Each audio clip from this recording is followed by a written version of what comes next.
અમીરગઢમાં ધોધમાર વરસાદથી રસ્તા પર નદી જેવા દ્રશ્યો સર્જાયા હતા। અમીરગઢમાં ધોધમાર વરસાદથી રસ્તા પર નદી જેવા દ્રશ્યો સર્જાયા। બનાસકાંઠામાં મોડી રાતથી સવાર સુધી ધોધમાર વરસાદ વરસ્યો હતો કે જેને કારણે નીચાણવાળા વિસ્તારમાં પાણી ભરાયા હતા। રોડ રસ્તાઓ પર જોવા મળ્યા નદીઓ જેવા દ્રશ્ય।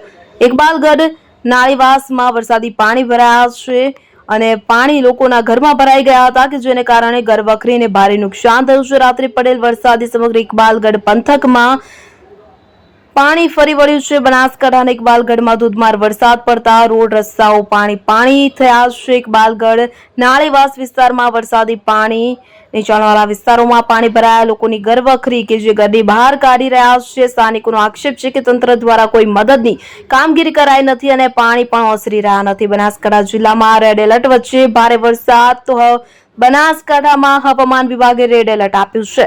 તેની વચ્ચે વરસાદ વરસી રહ્યો છે। દાંતીવાડાની સીપુ નદીમાં નવા નીર આવ્યા। સીપુ નદીમાં નવા નીર આવતા સ્થાનિકોમાં ખુશી પ્રસરી છે તો બીજી તરફ નાગરિકોને સતર્ક રહેવા જિલ્લા વહીવટી તંત્રએ અપીલ કરી છે। અમીરગઢના ઇકબાલગઢમાં ધોધમાર વરસાદ તો ઝાંઝરવા ઢોલિયા આંબા પાણીમાં વરસાદ વરસ્યો છે અને ઇકબાલગઢના માર્કેટ યાર્ડમાં પાણી ભરાયા છે। ઢીચણસમાં પાણી ભરાયા હોવાનું સામે આવ્યું છે। વેપારીઓને હાલાકી પડી રહી છે ત્યારે ભારે વરસાદથી નદીના છલકાયા છે। ઉપરવાસમાં વરસાદથી બાલારામ નદી કે જે બે કાંઠે વહી રહી છે દાંતીવાડા ડેમ ભરાશે તો ખેડૂતોને ફાયદો થશે।